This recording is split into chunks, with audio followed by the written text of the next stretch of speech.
जय हिंद, जय भारत। कैसे हो बच्चों? मैं संजय चौहान आपका स्वागत करता हूं आपके अपने परिवार में। ग्रुप डी की लगातार क्लास चलेंगी। आज की क्लास पिछली क्लास को आगे बढ़ाते हुए विज्ञान की क्लास है। बहुत अच्छे क्वेश्चन आपके लिए लेकर आया हूं विज्ञान के। आपको निश्चित रूप से फायदा होगा और आपको ऐसा लग भी रहा होगा। इससे पहले हम लोगों ने 30 नंबर तक क्वेश्चन किए थे। यहां तक हम लोग क्वेश्चन कर चुके थे। ये भी हो चुका था, ये भी हो चुका था। आज यहां से करते हैं स्टार्ट। ग्रुप डी के लिए बच्चों साइंस बहुत महत्वपूर्ण भूमिका निभाएगी। विज्ञान पिछली बार ही महत्वपूर्ण भूमिका निभा रहा है, इस बार भी। कल 9 तारीख है। कल को आपके एडमिट कार्ड आ जाएंगे। आपका परीक्षा केंद्र कहां आपको पता चल जाएगा। अभी केवल 3 जोन के ही पेपर होने हैं फर्स्ट फेज में। उसके बाद कुछ समय के बाद दूसरा फेज भी शुरू हो जाएगा। 17 से 25 तक है पहला चरण।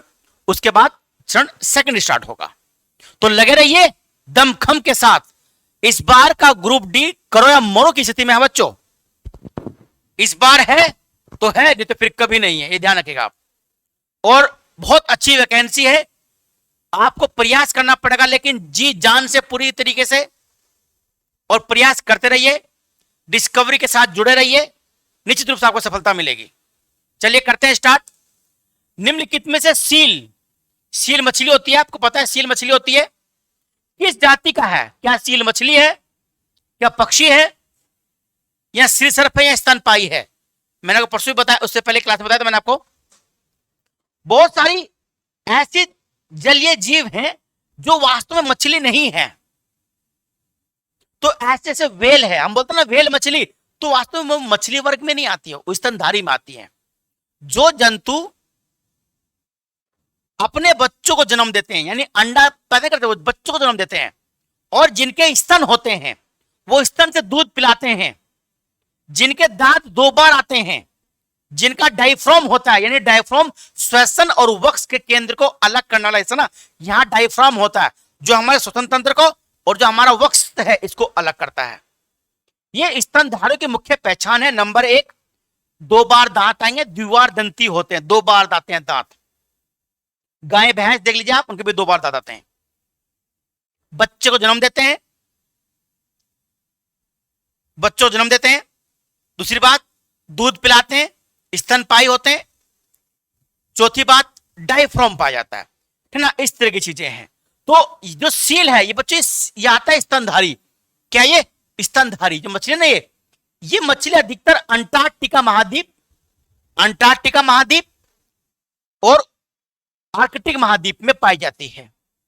इसे फेका मछली भी कहते हैं। क्या कहते हैं? फेका मछली। और बच्चों इसके कैनाइन दांत बहुत लंबा होता है, कैनाइन दांत। ये एक मांसाहारी मछली है। कैसी मछली है? मांसाहारी, यानी मांस खाती है, मांसाहारी मछली है। अधिकतर अंटार्कटिका महाद्वीप पर पाई जाती है, स्तनधारी है, फेका बोलते हैं। और इसमें ना जैसे ना नाव में वो चंपू, जिसे हम नाव चलाते हैं, तो ऐसे इसमें चंपू से लगे होते हैं, पंख से लगे होते हैं उनसे, ठीक ना। ये होती है आपकी सील मछली, यानी मछली नहीं है, क्या है? स्तनपायी है। कौन सा कपी नहीं है? कपी नहीं है। कपी बच्चों उन्हें बोलते हैं जो मनुष्य के परिवार की फैमिली, मनुष्य के परिवार का जो सदस्य है उसे कपी बोलते हैं। यानी जो मानव है, जो मनुष्य है, हमारा विकास जिस फैमिली से हुआ है, जहां से हम लोग बने हैं, उसको कपी कहते हैं।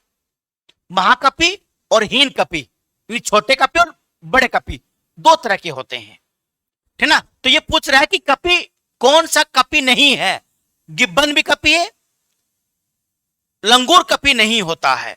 ये वानर का है। ये किस प्रजाति का? ये वानर का है, ध्यान रखिएगा। गोरिल्ला भी है, उरंग बटोर भी है, ये सब कपी हैं। गिब्बन, गोरिल्ला, उरंग बटोर, ठीक ना, ये सब क्या ये कपी हैं बच्चों। लंगूर वानर में आता है, कपी नहीं। हम लोग इसने बोलते हैं हमारा विकास बंदर से हुआ और बंदर आज वहीं के वहीं हैं और हम मनुष्य बन गए। तो हमारा विकास बंदर से नहीं, बंदर के समान जो दूसरी फैमिली थी, इसमें उड़न बट, जैसे ये थे आपके ओरंग उटान, गोरिल्ला, गिब्बन, इन्हीं में से हम थे। जब हम जंगल से बाहर आए, ऑस्ट्रेलोपिथेकस, निएंडरथाल, आपने सब सुना होगा। जब हम जंगल से बाहर आए, जब हम जंगलों में रहा करते थे, तो हमको पेड़ पर चढ़ना पड़ता था अपनी सुरक्षा के लिए, तो हमारे हाथ ज्यादा काम करते थे। पर जब जंगल से बाहर आया जो समुदाय, वो हाथ से ऐ चला करता था। अब हाथ से चलने के बाद उसकी ऊर्जा ज्यादा खर्च होती थी, तो धीरे धीरे उसने हाथ का प्रयोग कम करना शुरू किया।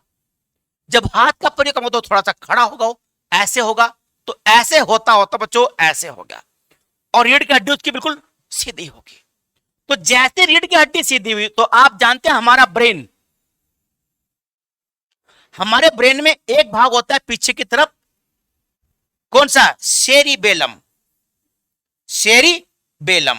हमारे ब्रेन के 3 भाग होते हैं, सेरिब्रम पहला भाग, मिड ब्रेन और सेरिबेलम। सेरिबेलम जो होता है बच्चों बैलेंस बनाने का काम करता है।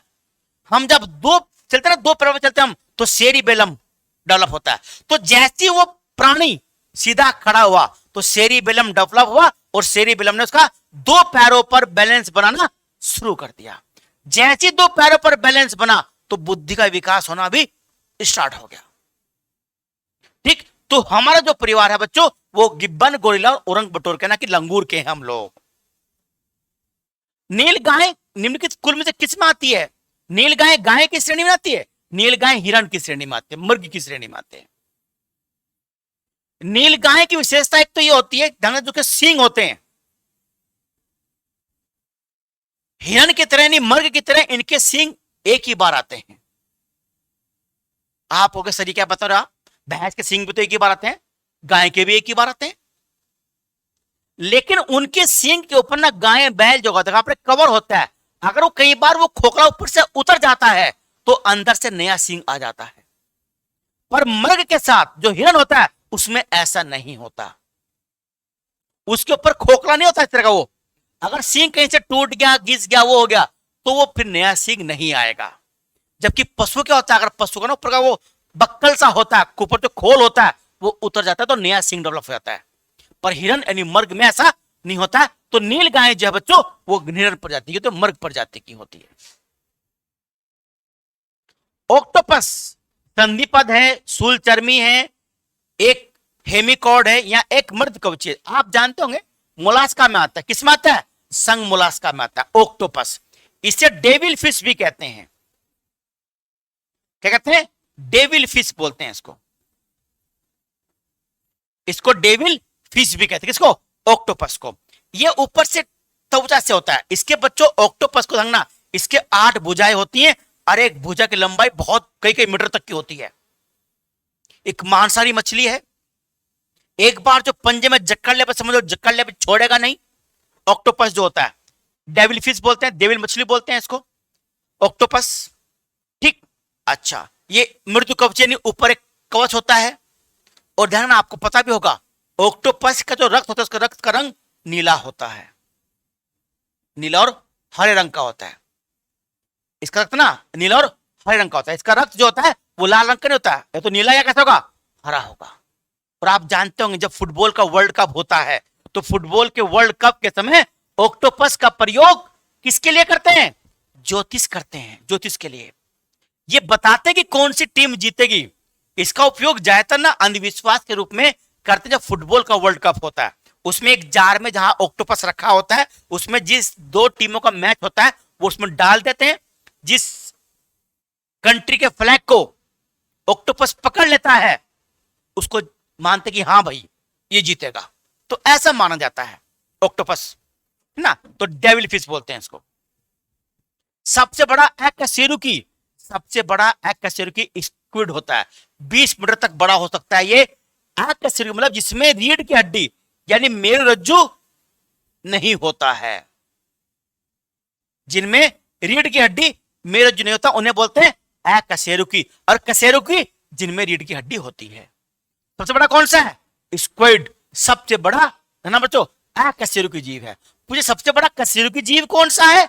तो मैंने आपको बता देते पहले वाली क्लास में, ब्लू व्हेल। कौन सा? ब्लू व्हेल सबसे बड़ा जीव है। जब चींटियां काटती है तो बहुत आसान क्वेश्चन है, कौन सा एसिड होता है उसमें? Formic acid. कौन सा? फॉर्मिक एसिड होता है। और उसमें बच्चों सिरके में एसिटिक एसिड, सिरके में क्या होता है, एसिटिक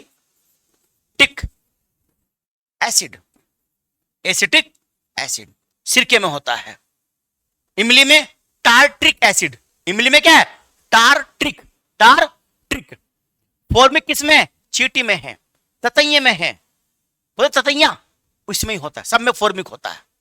बिच्छू में फॉर्मिक एसिड है, बस उसमें मात्रा ज्यादा होती है और वो कंसंट्रेट ज्यादा होता है। बिच्छू का जो जहर होता है, जब बिच्छू काटते हो कंसंट्रेट ज्यादा होता है, जैसे वो जाता है ना तो दर्द बेइंतहा दर्द करता है। बिच्छू काटा हुआ गाढ़ा होता है जो ब्लड में मिलता है, और ब्लड में मिलने के बाद धीरे धीरे वो आपके नर्वस सिस्टम को धीमा करने लगता है। ये काम होता है जहर का। मकड़ी द्वारा उत्सादित रेशम, बहुत अच्छा क्वेश्चन है, बहुत प्यारा क्वेश्चन है, ठीक ना। मकड़ी द्वारा उत्सादित रेशम क्या है, बिना मेरे पता है कुछ अनुमान लगाइएगा, मैं तो बता ही दूंगा आपको, ठीक ना। मकड़ियां जो रेशम बनाती है उसे बच्चों गोशमीर रेशम कहते हैं। क्या कहते हैं, गोशमीर रेशम। टसर जो रेशम होता है, ध्यान रखिएगा, टसर रेशम उसे कहते हैं जो अर्जुन की छाल, हमने अर्जुन छाल, अर्जुन का पेड़ होता है, अर्जुन के पेड़ पर जो कीड़े पाले जाते हैं उसे प्राप्त होता है, उसे बोलते हैं टसर रेशम। एक होता है बच्चों मलबरी रेशम, कौन सा, मलबरी रेशम। मलबरी रेशम जो होता है वो शहतूत से प्राप्त होता है, ध्यान रखिएगा, किससे, शहतूत से। शहतूत पर जो कीड़े पाले जाते हैं उनसे मलबरी रेशम प्राप्त होता है, और अर्जुन के पेड़ पर जो पाले जाते हैं उनसे टसर रेशम प्राप्त होता है। मूंगा रेशम, ये लीजा नाम का एक पेड़ होता है, लीजा, ये उससे बनता है। ये सबसे महंगा रेशम होता है मूंगा रेशम, सफेद रंग का होता है, बहुत महंगा होता है मूंगा रेशम, ठीक है ना।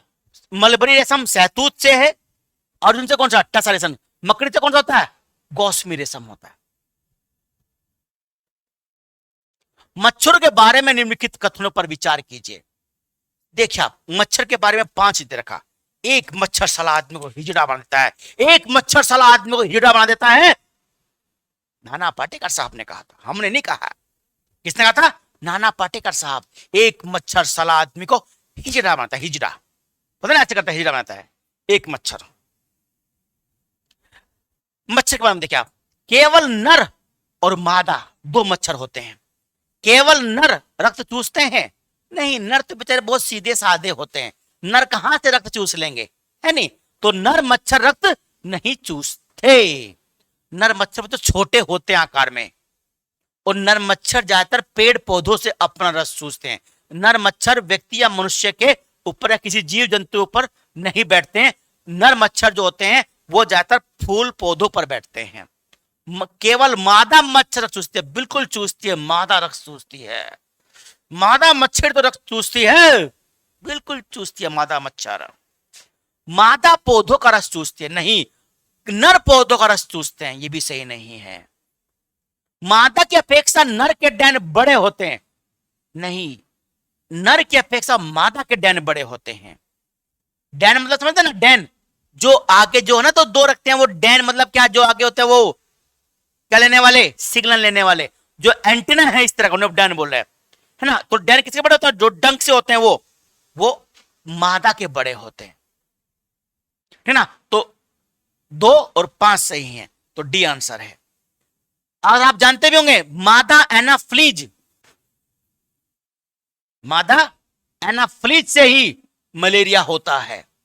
मादा एनाफ्लीज से क्या होता है, मलेरिया होता है। और मादा एडिस से क्या होता है, डेंगू होता है। मादा एडिस से डेंगू होता है और एनाफ्लीज से मलेरिया होता है। दोनों मादा ही होती हैं। नर इन मच्छरों में कोई मच्छर चाहे वो, जो नर होता है छोटा होता है, मादा क्या होती है, बड़ी होती है। एक बार एक क्वेश्चन आया था कि क्या मच्छर काटने से एड्स फैलता है क्या। कि यदि किसी व्यक्ति को एड्स हो रखा है, उसको मच्छर ने काट लिया, फिर उसी मच्छर ने किसी सामान्य व्यक्ति को जिसको एड्स नहीं है, तो क्या उसे एड्स हो जाएगा, नहीं। मच्छर काटने से एड्स नहीं होता है। क्यों नहीं होता है, जब मच्छर काटता है किसी जिसको एड्स है, तो वहां से ब्लड चूसता है, ब्लड लेगा वो और अपने पेट में इकट्ठा कर लेगा। जब मच्छर जाएगा किसी सामान्य व्यक्ति पर, तो उसका वो रस चूसेगा। इंजेक्ट नहीं करने का उसमें। वो जो मलेरिया का प्रोटोजोआ होता है वो जरूर होता है उसमें, लेकिन उसके मच्छर के पेट में जाके एड्स का वायरस सुस्त हो जाता है, वो फिर व्यक्ति उस व्यक्ति में प्रवेश नहीं कर पाता। और ध्यान, जो मच्छर खून चूस लेता है, मच्छरी, मच्छर का स्त्रीलिंग क्या होगा? मच्छरी नहीं, नर मच्छर या मादा मच्छर। जो मादा मच्छर खून चूस लेती है उसके बाद वो मर जाती है। इतना खून चूस लेगी मनुष्य का, क्या पचा पाएगी? नहीं, उसके बाद वो मच्छर नष्ट हो जाता है। तो ये सही है इसका आंसर। कौन सा जानवर बिना पिए लंबे समय तक रह सकता है? देखिए आप, बहुत अच्छा क्वेश्चन है, बहुत ही प्यारा क्वेश्चन आप ले लाया हूं। कौन सा जानवर बिना पानी पिए लंबे समय अवधि तक रह सकता है? जिराफ, ऊंट। ऊंट रह सकता है बिल्कुल, लेकिन ध्यान रखना, कंगारू चूहा, उत्तरी अमेरिका, नॉर्थ अमेरिका मिलता है कंगारू चूहा। कंगारू नाम सुनोगे आपने कि कंगारू चूहा कहां मिलता है? ऑस्ट्रेलिया में नहीं, क्योंकि ये चूहा है, ये चूहे होते हैं इस तरह का, बस कंगारू की तरह छलांग मारता है, और कई कई बार तो बोलता है कि 2-3 मीटर तक की छलांग मार देता है कंगारू चूहा। कंगारू चूहा उत्तरी अमेरिका में मिलता है, छलांग मारता है कंगारू की तरह, तो नाम क्या पड़ गया? कंगारू चूहा पड़ गया। ये कंगारू चूहा जीवन में कभी कभार ही पानी पीता है, बहुत कम पानी पीता है कंगारू चूहा। जब पानी कम पीता है तो जाहिर सी बात है, मल जो बनेगा, यूरिन जो आएगा, वो पानी में तो आने का नहीं, तो इसका मल जो होता है, तो मल होता, जिसका वो होता है यूरिन, वो ठोस होता है। क्या होता है इसका यूरिन? कंगारू चूहे का यूरिन ठोस होता है, क्योंकि पानी पीता नहीं है। तो कैसे जीवन भर बिना पानी के रहता है? देखिए आप, जीवन में कभी कभार ही पानी पीता है, समय पानी बहुत लंबे समय तक नहीं पीता है। कंगारू चूहा नॉर्थ अमेरिका में मिलता है। इसका क्या होता है? जिसका यूरिन होता है वो यूरिन इसका ठोस होता है। कौन सा ठोस यूरिन कोशिश करता है? आगे क्वेश्चन, कंगारू चूहा। अच्छा, यहां ना एक होता है, जैसे लंबी अवधि तक रह सकता है, इसमें बहुत का ना ऊंट लगाएंगे। ऊंट रह सकता है लंबी अवधि तक, पर बहुत लंबी अवधि तक प्यासा ऊंट नहीं रह सकता। ऊंट अपने पेट के अंदर, अपनी आंत के अंदर पानी को एकत्रित कर लेता है अपनी आंत के अंदर, और जब उसे लंबे समय तक पानी नहीं मिलता है तो उस पानी का इस्तेमाल अपने लिए करता है। ऊंट के कुबड़ में चर्बी होती है, जब उसको बहुत ज्यादा भोजन नहीं मिलता, रेगिस्तान में कुछ खाने को नहीं मिलता, तो वो चर्बी उसको ऊर्जा प्रदान करती है, ठीक है ना? तो कुबड़ में ऊंट होती है, और जल कहीं इकट्ठा होता है? ऊंट के आंत में इकट्ठा होता है जल। कौन सा? अचेत हो गया। सांप के जहरीले विष दंत होते हैं, जो किससे बनते हैं? जहरीले विष दंत, हाँ बच्चों, चुंबक स्थित दंत, संसर्ग दंत नहीं, वो जंबिका दंत होता है, जंबिका। ये ऊपर की तरफ होते हैं, जहां होते हैं ना जीभ, वो जीभ के ऊपर की तरफ होते हैं दांत, दांत ऐसे, और ऐसे मुड़े होते हैं दो दांत, ऐसे करके ऐसे मुड़े होते हैं। जब वो काटता है ऐसे करके, जैसे सांप ऐसे काटता है तो ऐसे पलट जाता है। तो जहां पर उसकी जीभ होती है वहां पर एक ग्रंथि होती है, मैस्टिलिन, उसको बोलते हैं मैस्टिलिन ग्रंथि, मैस्टिलिन, मैस्टिलिन ग्रंथि बोलते हैं। उस मैस्टिलिन ग्रंथि में जहर होता है, उसमें जहर इंजेक्ट कर देता है। जैसे पलटा, आप लोग जैसे सांप काटो, उसको ऐसे पकड़ लो, पलटने मत दो उसको, तो सांप का जहर जख्म में नहीं जा पाएगा। सांप मारा सेकंड में पलटता है और जहर उसमें फेंक देता है। तो दो होते हैं जांच, किससे बनते हो? दांत, जंबिका दंत से बनते हैं। पौधे के कौन से भाग से हल्दी प्राप्त होती है बच्चों? हल्दी हुआ, आलू हुआ, प्याज हुआ, अदरक हुआ, ये सब बच्चों तने होते हैं। क्या होता है? तना होता है। आलू, अदरक, प्याज, लहसुन, ये सब क्या बच्चों? ये सब जो है ना बच्चों, ये सब आपके तने हैं। अब तने हैं तो इनकी पहचान क्या है?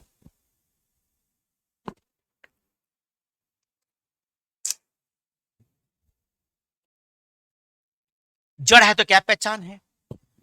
तने की देखना, तने की पहचान हमेशा ये होती है कि तने में एक तो ग्रंथियां होती हैं, नोड्स होती हैं, गांठें होती हैं तने में, तने में गांठें होंगी, जड़ में रूट हेयर होंगे। बोलते ना फूसड़े से आते हैं, फूसड़े से। आप ना गाजर, गाजर गाजर में निकले होते हैं वैसे, मूली देखिए, मूली, मूली शलजम में निकले होते हैं बाल बाल से, उन्हें रूट हेयर बोलते हैं। क्या बोलते हैं? Root hair. वो जो रूट हेयर होते हैं बच्चों, वो रूट हेयर जो होते हैं वो जड़ होती है जिसमें रूट हेयर पाए जाते हैं। इसमें नोट्स होते हैं, जैसे आलू है, आलू आपने रख दिया तो आलू में पीली पीली वो आती है सल्क सी, नोड गांठे सी, उनसे पत्ता बाहर निकलता है। तो पत्ता किससे बाहर निकलता है? तने से। हल्दी भी ऐसी होती है। जड़े भी ना, जैसे एक होती है जड़, होती है मूसला जड़, एक होती है अपस्थानिक जड़। अपस्थानिक जड़ वो होती है, से आप पढ़ा होगा आपने, अपस्थानिक, अपस्थानिक जड़ वो होती है जो पौधे के किसी भी भाग से निकल सकती है। जो पौधे के, जैसे ना एक जड़ यहां होगी, ये होगी, कई बार जड़ यहां से ना, जैसे होता ना, जैसे ज्वार होती है, ज्वार, मक्का होता है, ज्वार होती है, तो उनके ना ऊपर से जड़ निकल जाती है। बरगद का पेड़ है, ऊपर जड़ आती है, तो अपस्थानिक जड़ें होती हैं। अपस्थानिक जड़ें जड़ तने के किसी भाग से निकल सकती हैं, तने के किसी भाग से भी, उन्हें क्या बोलते हैं? अपस्थानिक जड़ बोलते हैं। अच्छा, हम देख रहे हैं कि पौधे का कौन सा भाग हल्दी पाती है, तो हल्दी पे जो तना होता है, हल्दी क्या है? तना। अदरक भी क्या? तना। प्याज भी तना। एक आती है, क्या बोलते हैं उसको? अरबी, होता है ना अरबी, अरबी भी तना है। सभी क्या है? तने हैं। लौंग क्या है? लौंग देखिए, लौंग तने की गांठ नहीं है, जड़ की गांठें भी नहीं है, बंद कलियां हैं। अर्ध खिला फूल होता है, बंद कलियां या अर्ध खिला फूल क्या होता है? लौंग होती है। निम्नलिखित मसालों में से कौन सी एक पुष्प कलिका होती है? पुष्प कलिका हमने पढ़ा, लौंग। लौंग पुष्प कलिका बोलते हैं ना, पुष्प की कली, पुष्प की कली। कैसी कली? पुष्प की कली, उसे बोलते हैं पुष्प कलिका। कौन सा आलू का कौन सा भाग खाने योग्य होता है? तना। हम संपूर्ण आलू खाते हैं ना, आलू क्या है? तना है। प्याज के छिलके उतारने पर आंसू आते हैं, बिल्कुल आते हैं आंसू, छिलके उतारने पर तो बहुत आंसू आते हैं। काटिया आपने कभी प्याज? बिल्कुल, जो विद्यार्थी बाहर रहकर पढ़ते हो तो प्याज काटती हैं बेचारे। प्याज के छिलके उतारने पर आंसू आते हैं क्योंकि प्याज निकासी क्या करती है? प्याज सल्फेनिक अम्ल को। किसे? सल्फेनिक अम्ल को। सल्फेनिक अम्ल होता है जो प्याज के छिलके उतारने पर उससे बाहर निकलता है। और सिंथेज नामक एंजाइम होता है, अमीनो अम्ल होता है। कौन सा? सिंथेज अमीनो अम्ल होता है। ये अमीनो अम्ल ही सल्फेनिक अम्ल को पैदा करता है जो प्याज के छिलके उतारने से आंसू आते हैं। लाल मिर्च का तीखापन किसकी वजह से होता है? लाल मिर्च का तीखापन बच्चों कैप्साइन की वजह से। इसे कैप्सेंथिन भी बोलते हैं, कैप्सेंथिन, कैप्सेंथिन भी बोलते हैं और कैप्साइन भी बोलते हैं इसको। जो ना मिर्च, लाल मिर्च का तीखापन इसकी वजह से होता है। मिर्च का लाल रंग लाइकोपिन है, टमाटर वाले की तरह लाल, जो मिर्च लाल होती है वो लाइकोपिन है, पर तीखापन किसकी वजह से है? कैप्सेंथिन की वजह से। हरी मिर्च का तीखापन भी इसी वजह से होता है, ध्यान रखिए आप। मिर्च में कोई भी तीखापन हो वो कैप्सेंथिन की वजह से ही होता है। कि दिमाग में आ गई हरी मिर्च में कैसे होगा फिर? कुनेन जो मलिने से एक प्राप्त होती है ना बच्चों, वो आवर्त बीजी होती है।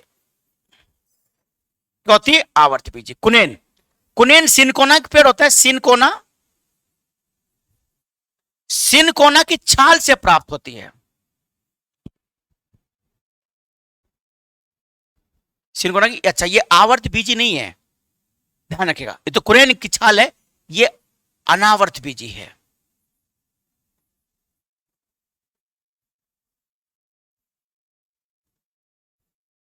एंजियोस्पर्म कौन सा? अनावर्त बीजी, यानी कि जिनके बीज किसी आवरण से ढके हुए नहीं होते हैं। जैसे हमारा बादाम के ऊपर तो होता है ना आवरण, तो आवर्त बीजी हुआ। अनावृत बीजी कौन सा? जिसके बीज किसी आवरण से ढके हुए, जैसे होता है ना सिनकोना है, चीड़ का पेड़ है, उसे होता है पाइनस बोलते हैं, साइकस का पेड़ है। ये कैसे होते हैं? इनके बीज किसी बाहरी आवरण में ढके हुए नहीं होते। तो कैसे बच्चे होते? ये अनावर्त बीजी होते। कैसे होते हैं? अनावर्त बीजी। तो कुनेन का जो पौधा अनावर्त बीजी पौधा कौन सा हो? सिनकोना है। और सिनकोना किससे? छाल से हम कुनेन की दवाई प्राप्त करते हैं। पर वर्तमान में कुनेन की जगह ना क्लोरोक्विन, क्वीन, क्लोरोक्विन के जा सकते हैं। क्लोरोक्विन इसमें दी जाती है। क्लोरोक्विन है और क्या दवाइयां? एट्रोपिन है। एट्रोपिन, क्लोरोक्विन, ये सब दवाइयां मलेरिया में दी जाती हैं। मलेरिया रोग की प्रभावी औषधि कुनेन। अच्छा भी पढ़ा, सिनकोना की छाल से। मरुस्थलीय पौधों की जड़ें लंबी होती है क्योंकि क्यों होती है लंबी? भूमि का उच्च तापमान जड़ों को लंबा होने हेतु प्रेरित करता है। जड़ें लंबी क्यों होती है? आपको सीधा सा क्वेश्चन होगा तो लंबा पढ़ोगे तो दिक्कत हो जाएगी, ठीक ना। यानी क्या होती है? पानी की तलाश में लंबी हो जाती है। भूमि का उच्च तापमान जड़ों को लंबा होने हेतु प्रेरित करता है। जड़ें पानी की तलाश में लंबी हो जाती हैं। भूमि में पानी नहीं होता अतः ये सख्त होकर जड़ों पर दबाव डाल जिससे वो लंबी हो जाती हैं। जड़ें सूर्य गर्मी की विपरीत दिशा में बढ़ती हैं। मरुस्थलीय पौधे की जड़ें लंबी होती है कि जड़ें पानी की तलाश में लंबी होती है। बहुत दूर तक पानी नहीं मिलता तो क्या पानी के चक्कर में वो लंबी होती चली जाएंगे, तो हो जाएंगी दूर तक हो जाएंगी ताकि पानी को एब्जॉर्ब कर सके, पानी को एब्जॉर्ब कर सके। हाइड्रोफाइटा जल में उगने वाले पौधे। मैंने आपको हाइड्रोपोनिक्स, जल में होने वाली कृषि क्या है? हाइड्रोपोनिक्स। जल में आने वाला पौधा क्या है? हाइड्रोफाइटा। टमाटर का लाल रंग लाइकोपिन की वजह से। जैंथोफिल जो होता है, ध्यान रखना, वो बैंगनी रंग के लिए होता है। किसके लिए? बैंगनी रंग के लिए। जो होता है ना बैंगन, जो होता है बैंगन, बैंगन के सिर पर होता है ताज, क्योंकि वो होता है सब्जियों का राजा। नहीं, ऐसा नहीं होता। बैंगन जैंथोफिल से बैंगनी रंग होता है। लाइकोपिन किसकी वजह से? लाल रंग, ठीक ना, किस वजह से? लाल रंग से होता है। जब टमाटर हरा होगा तो उसमें ये नहीं होगा, जब लाल हो जाएगा तो उसमें लाइकोपिन पाया जाएगा। हाल ही में हमारे वैज्ञानिकों ने केले के पौधे की एक नई प्रजाति विकसित की है जिसकी ऊंचाई लगभग 11 मीटर तक जाती है। उसके फल का गुदा नारंगी रंग का है। यह भारत के किस भाग में है? यह अंडमान द्वीप में है। ध्यान रखना, किसमें? अंडमान द्वीप में। रसेदार सब्जी में प्रयोग होने वाला मशरूम। मशरूम क्या होता है बच्चों? मशरूम कवक होता है। क्या होता है? मशरूम कवक। अपने मशरूम प्रोटीन का बड़ा स्रोत है और क्या होता है? वो कवक होता है। यीस्ट भी कवक होता है। जो फर्मेंटेशन यानी खमीर के लिए आवश्यक होता है ना यीस्ट, वो भी कवक है। मशरूम भी क्या है? कवक है। कवक जो होता है अपना भोजन स्वयं नहीं बनाते, ये अपना भोजन स्वयं नहीं बना सकते, पर कवक जो होते हैं वो खनिजों के लिए, मिनरल्स के लिए बहुत लाभदायक होते हैं कवक, ठीक ना। तो मशरूम कवक होता है। कवक की जो झिल्ली होती है वो काइटिन की बनी होती है। किसकी? काइटिन की। कवक एक प्रकार का पौधा है। क्या है? पौधा है। अच्छा बताइए, क्या जीवाणु भी पौधा है? क्या जीवाणु जंतु है? जीवाणु क्या है बच्चों? क्या जीवाणु पौधा है या जीवाणु जो है वो आपका जंतु है? जीवाणु जंतु नहीं है ना, जीवाणु पौधा है। जीवाणु प्लांट में आता है क्योंकि उसमें कोशिका भित्ति पाई जाती है, सेल वेल पाई जाती है। अभी आगे क्वेश्चन आएगा सेल वेल का, तब बताऊंगा आपको। तो कवक, मशरूम क्या है? मशरूम कवक होता है। और ये कवक जो ना हानिकारक भी होता है, लाभदायक भी होता है। सबसे पहली औषधि दुनिया की पेनिसिलिन अलेक्जेंडर फ्लेमिंग ने बनाई थी। कौन सी? पेनिसिलिन। पेनिसिलिन औषधि मशरूम से ही, इससे बनी थी, कवक से। कौन सी औषधि? पेनिसिलिन। ये दुनिया की पहली एंटीबायोटिक है जो अलेक्जेंडर फ्लेमिंग ने बनाई थी। पेनिसिलिन वो कवक से ही बनी थी। कपास क्या है? कपास, कपास का फूल देखो आपने, तो बच्चों कपास सेलुलोज होती है। क्या होती है? सेलुलोज। सेलुलोज एक प्रकार का कार्बोहाइड्रेट है। कार्बोहाइड्रेट 3 प्रकार का होता है। मोनोसैकेराइड, डाइसैकेराइड और पॉलीसैकेराइड, ठीक है ना। तो 3 प्रकार का है। जो सेलुलोज है ये आपका होता है पॉलीसैकेराइड। कौन सा है कार्बोहाइड्रेट? ये बच्चों पॉलीसैकेराइड है, पॉलीसैकेराइड। इसमें ग्लूकोज के बहुत सारे अणु होते हैं।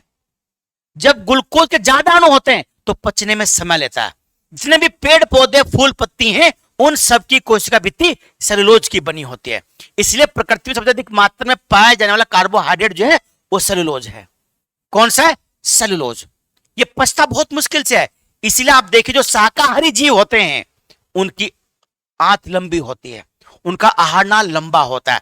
जो जीव मांसाहारी होते हैं उनका आहार नाल छोटा होता है, क्योंकि सेलुलोज को पचने में समय बहुत लगता है। जब हम लोग मनुष्य यानी फूल पत्ती खाया करता, कच्चे फल खाता था, तो जो वो कच्चे फल खाया करता था उसमें जो सेलुलोज था ना, उसको पचाने के लिए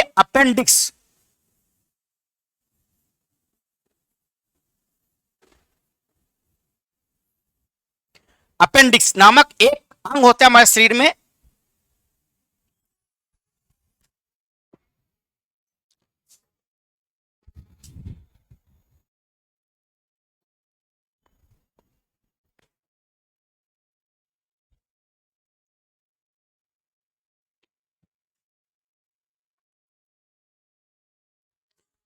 बच्चों ध्यान ना, अपेंडिक्स नामक एक अंग होता है शरीर में।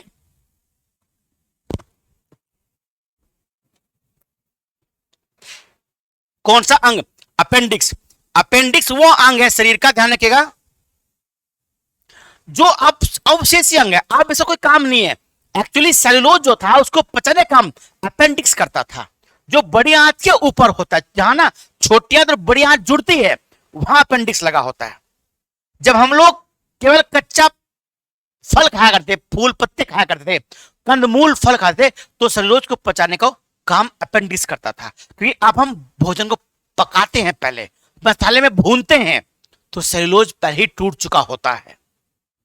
जब सेलुलोज टूट जाएगा सेलुलोज, तो अपेंडिक्स का काम खत्म हो गया। तो ये अवशेषी अंग है। हमारे शरीर के कई अंग अवशेषी अंग है जिनका अब इस्तेमाल नहीं होता है, उन्हें बोलते हैं अवशेषी अंग। ऐसी कौन सा? अपेंडिक्स बोलते हैं इसको। सो काट कर बाहर निकालते कोई फर्क नहीं पड़ता है अपेंडिक्स से। तो कपास क्या है बच्चों? सेलुलोज है। कपास सेलुलोज है कि ना। जितने भी पेड़ जो है ना, कागज जो बनते हैं, कागज बनाते हैं हम लोग अपनी कॉपी किताबों का, वो भी सेलुलोज का बना होता है, ठीक है ना। तो सेलुलोज का एक प्रकार से ये पॉलीकार्बोहाइड्रेट है। लाइकेन मिश्रित जीव है जो बने किससे होते हैं? कवक और शैवाल से। इससे पहले वाली क्लास में आपको बताया था कि लाइकेन वायु प्रदूषण का सूचक है और ये वहीं बनते हैं जहां एयर में पोल्यूशन नहीं होता। किससे बनते हैं? कवक और शैवाल से बनते हैं। अफीम प्राप्त किया था, बहुत क्वेश्चन आता है अफीम वाला, ध्यान रखिए आप। अफीम कहां से प्राप्त करते हैं? करिए अफीम प्राप्त किया जाता है सूखी पत्तियों से, क्या जड़ों से, बिना पके फल के लेटेक्स से। बिल्कुल बिना पके फल के लेटेक्स से प्राप्त किया जाता है, जिसे अर्ध पका फल भी कहते हैं। अफीम का ना जो पदार्थ है वो मार्फिन होता है। क्या होता है? मार्फिन। अफीम हमें मार्फिन से प्राप्त होती है। हीरोइन और अफीम दोनों का जो ना उत्तेजक पदार्थ है वो मार्फिन होता है, हीरोइन का भी और अफीम का भी। दोनों ही बिना पके अर्ध फल से प्राप्त होती हैं लेटेक्स से। क्या करते हैं ना, गोल गोल सा होता है कच्चा, उसमें ऐसे मारते हैं कुछ पिन, और उस पिन को मारने के बाद नीचे एक डब्बा रखते हैं, उसमें उसका लेटेक्स आता रहता है। उसको सुखाकर उसका पाउडर बनाते हैं, तो सफेद पाउडर होता है हीरोइन, अफीम जो होता है। तो पोस्त बोलते हैं उसको, पोस्ता, उससे प्राप्त करते हैं। तो बिना पके हुए फल से प्राप्त करते हैं। अफीम का वनस्पति नाम क्या है? ये होता है बच्चों वनस्पति नाम पेपेवर सेमिनर। नाभिक के अलावा, अच्छा वो हाँ, इसमें थोड़ा सा जान लीजिए। अफीम मैंने बताया आपको, मार्फिन उसका उत्तेजक पदार्थ है। अर्ध पके फल से प्राप्त होता है, जिसे अर्ध पका फल बोलते हैं, बिना पके फल से, ठीक ना। ये आपको जो ध्यान रखना, अफीम कहां से प्राप्त होती है? अर्ध पके फल से प्राप्त होती है, कच्चे फल से प्राप्त होती है। इसे पोस्ता भी कहते हैं। क्या कहते हैं? पोस्ता। ध्यान रखिएगा। नाभिक के अलावा कोशिका के किस कोशिकांग में डीएनए मिलता है? डीऑक्सीराइबोन्यूक्लिक एसिड, आप जानते हैं जो होती है सेल, जो कोशिका होती है, उस कोशिका के बीच में होता है केंद्रक, बीच में होता है केंद्रक, और यहां अलग अलग माइट्रोकॉन्ड्रिया, राइबोसोम, गोल्जी कोई, लाइसोसोम, ये सब अंग होते हैं अलग अलग। बीच में जो केंद्रक होता है इसमें डीएनए होता है। क्या होता है? डीएनए। तो डीएनए केंद्रक में होता है। क्या पूछ रहे? नाभिक यानी केंद्रक के अलावा डीएनए किस अंग में होता है? बच्चों ध्यान, माइट्रोकॉन्ड्रिया में डीएनए पाया जाता है। किसमें? माइट्रोकॉन्ड्रिया में भी डीएनए पाया जाता है। किसके अलावा? केंद्रक के अलावा माइट्रोकॉन्ड्रिया में भी डीएनए पाया जाता है। डीऑक्सीराइबोन्यूक्लिक एसिड यह एक आनुवांशिक पदार्थ है जिसकी क्रियात्मक इकाई जीन होता है, और यह जीन क्रोमोसोम से बना होता है,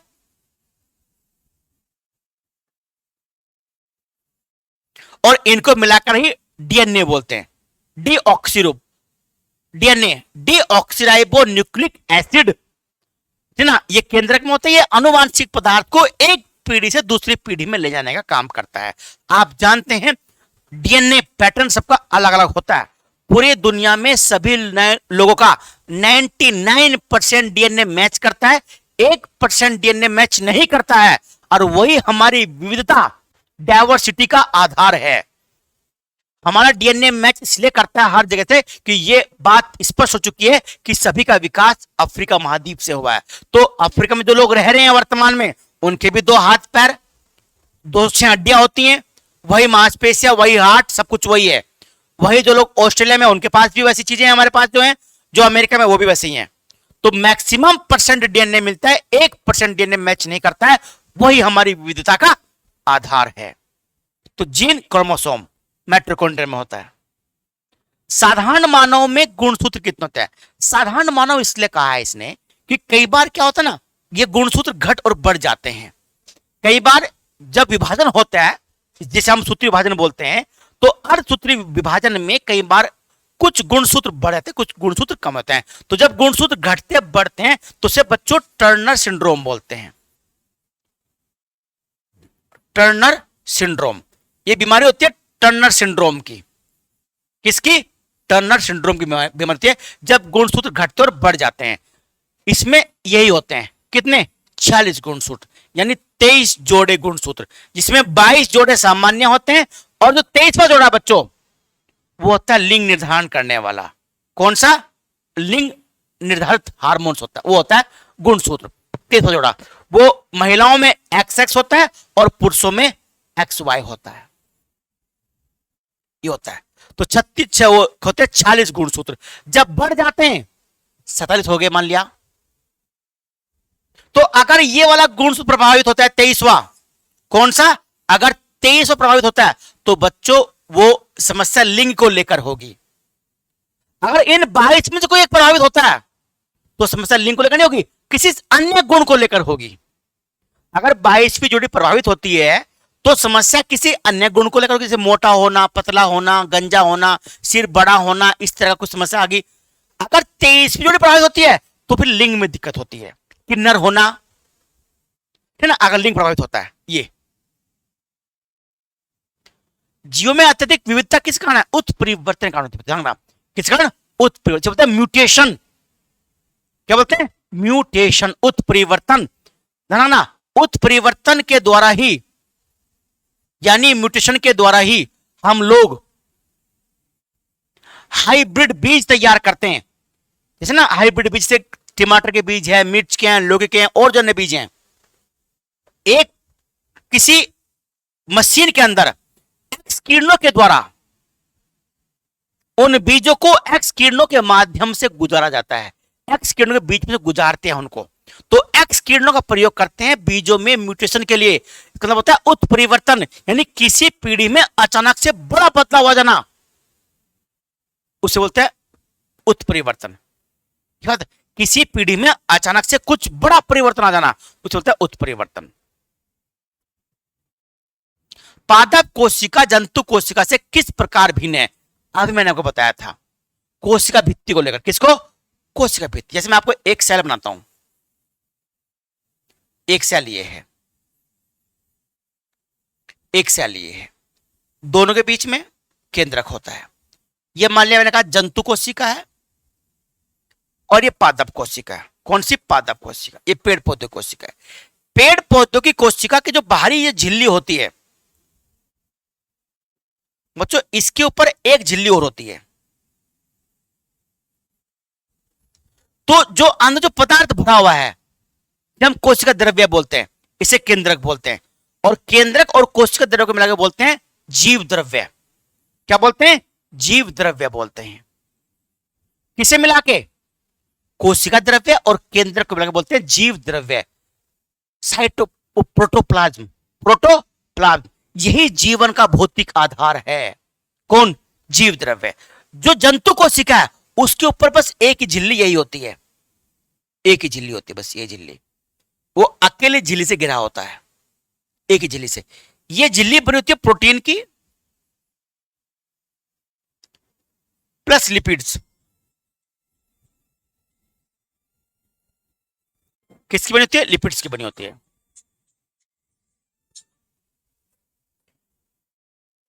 ये लिपिड्स, इसमें एक ही झिल्ली होती है। जैसे ना आपने कभी अंडा छीला होगा, अंडा उबला हुआ अंडा छीला आपने, जब पहले तो उतारते हैं बक्कल सफेद वाला, फिर हम एक पन्नी से उतारते हैं, पन्नी सी हल्की सी ना पन्नी जो उतरती है, वो यही झिल्ली होती है, बाहर वाली झिल्ली। और इसी झिल्ली को ना जब अंडे को आप डालते हो गिलास में, कच्चा अंडा उसे फेंटते हो, तो यही झिल्ली तोड़ने के लिए होती है। चम्मच घुमाओगे ताकि ये झिल्ली टूट जाए और जो अंदर पदार्थ भरा हुआ है, जो जीव द्रव्य भरा हुआ अंदर, वो सारा आपस में मिक्स हो जाए और आपको आमलेट खाने में आनंद की अनुभूति हो। वाह वाह। ये है जो जंतु कोशिका होती है, उसमें सारे अंग ज्यादातर वही जो इसमें होते हैं जंतु कोशिका, जो पादप कोशिका होती है। बस पादप कोशिका के ऊपर एक झिल्ली होती है। प्याज को छीलना कभी, प्याज को, उसके ऊपर आपको डबल झिल्ली दिखाई देगी। जो बाहरी झिल्ली होती है, ये जो झिल्ली होती है, इसे बोलती है कोशिका भित्ति, सेल वेल, जो सेलुलोज की बनी होती है। किसकी? सेलुलोज की। जो कोशिका भित्ति कितनी होती है? सेलुलोज की बनी होती है। जो अंदर वाली झिल्ली है वो सेम इसी की बनी होती है। प्रोटीन पर किसकी? लिपिड्स की बनी होती है। जो झिल्ली कौन सी है बाहर की, किसकी बनी होती है? वो सेलुलोज की बनी होती है। ठीक है ना? तो जो कपास है वो यही होती है, सेलुलोज। ठीक है ना? तो कोशिका भित्ति वो चीज है जो किसको? जंतु और पादप कोशिकाओं को अलग करता है। किसको? जंतु और पादप कोशिकाओं को अलग करता है। याद रहेगी बात? चलिए, वो कोशिका भित्ति है। इसके अलावा और भी होते हैं अंग, कई अंग होते हैं। जैसे आपका एक होते हैं जिन्हें बोलते हैं वर्णक, वर्णक होते हैं, वर्णक। तो अलग अलग रंग प्रदान करने वाले, वो केवल पेड़ पौधों में होते हैं, जंतुओं में नहीं होते। प्लास्टिड्स बोलते हैं इनको, प्लास्टिड्स। पादप कोशिका कोशिका भित्ति अलग करती है जंतु। अब जो जीवाणु है आपका, कौन है? जीवाणु।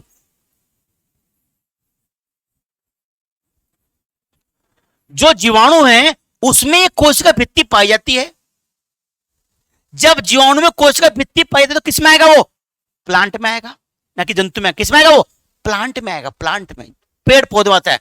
कवक है वो तो पौधा है ही है। उसकी झिल्ली होती है बाहर की, ये जो झिल्ली बताई मैंने आपको, ये काइटिन की बनी होती है। किसमें? कवक में। किस में होती है? कवक में। ये कवक में काइटिन की बनी होती है, काइटिन की। चलिए, बहुत सारी बातें बता दी मैंने आपको। कौन में से किस कोशिकांग को कोशिका पावर हाउस कहते हैं? बचपन से पढ़ते आ रहे होंगे आप लोग। माइटोकॉन्ड्रिया कोशिका पावर हाउस कहते हैं। पावर हाउस क्यों कहते हैं माइटोकॉन्ड्रिया को भाई? आखिर माइटोकॉन्ड्रिया पावर हाउस क्यों नहीं है? राइबोसोम पावर हाउस क्यों नहीं है? कोशिका झिल्ली पावर हाउस क्यों नहीं? सेंट्रोसोम क्यों नहीं है? माइटोकॉन्ड्रिया कोशिका का वो अंग होता है बच्चों, जिस अंग में जाकर ग्लूकोज C6H12O6, यही तो ऊर्जाकारी पदार्थ है शरीर के अंदर। जब ये जाता है शरीर के अंदर तो बच्चे टूट जाता है। कहां टूटता है? ये माइटोकॉन्ड्रिया में टूटता है। कहां टूटता है? माइटोकॉन्ड्रिया में टूटता है। क्या टूटता है माइटोकॉन्ड्रिया में? ये CO2 में टूटेगा, प्लस H2O।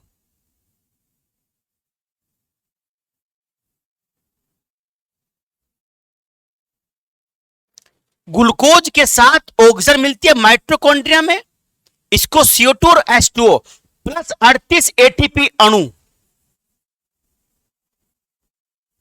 अभी समीकरण संतुलित नहीं है, उसको छोड़ दीजिए आप 38 एटीपी अणु, जिनमें जो लाभ होता है कुल 36 का लाभ होता है। 2 अणु जो होते हैं बच्चों क्रेब्स चक्र में समाप्त होते हैं। हेलो, हाँ प्राची, हाँ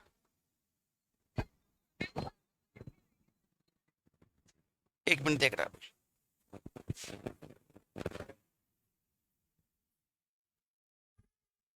हाँ रखें, ले जाओ।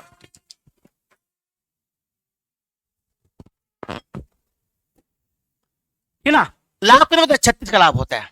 2 अणु क्रेब्स चक्र में, किसमें? क्रेब्स चक्र में समाप्त हो जाते हैं। दोनों किसमें?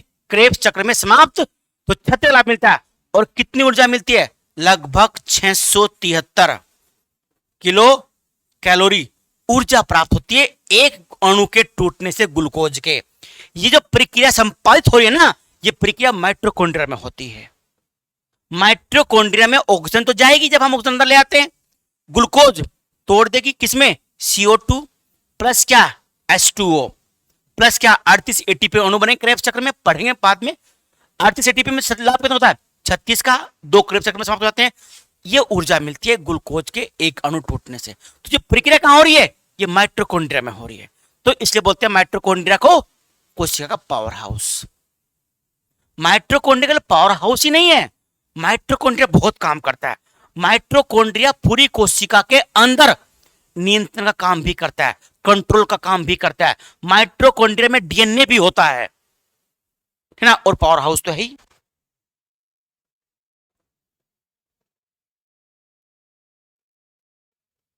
कोशिका शक्ति का स्रोत बताया भी माइटोकॉन्ड्रिया।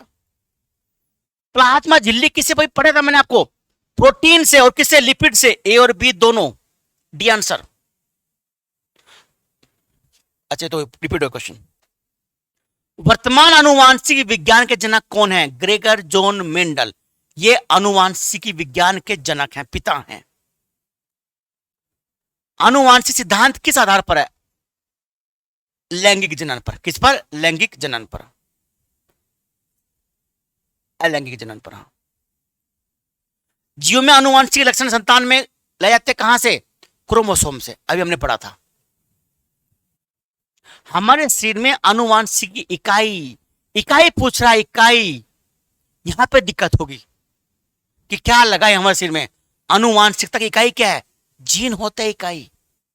गुणसूत्र DNA तो बड़ी चीज है, जीन इंद्रक, जीन जो है वो मेन इकाई होता है। DNA में मौजूद शर्करा कौन सी होती है? DNA शर्करा डीऑक्सीराइबोज शर्करा किसकी होती है? DNA की होती है।